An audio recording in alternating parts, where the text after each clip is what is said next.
G'day guys, David here, Sandgate Auto Electrics. We've got the 200 series in here today. What the customer's finding is he doesn't drive it that often. It's just his beach rig or going away rig, so it will sit around for 2 or 3 weeks sometimes without getting started or driven.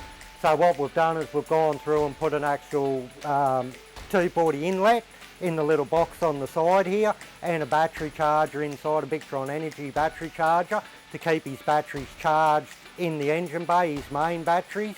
So when he's parked up, it's constantly charging, hops in, starts it up, and he can go away anywhere, all his batteries are charged.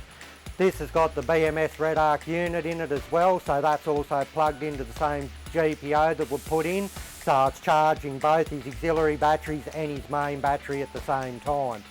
What we're also doing is going through and putting in USB power points for him, because like everybody knows, your phones are the most important things nowadays.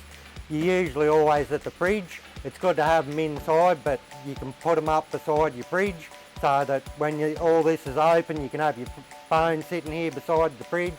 When you're going backwards and forwards, you can check it all the time. Just makes it a lot easier.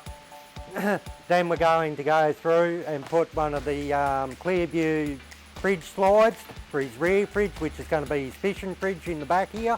So it'll come out on a big Clearview slide and drop down, and like I said, that's his fishing fridge. So if you've got any questions about running power points, USB sockets or anything in your car, please feel free to give us a ring. Thanks very much.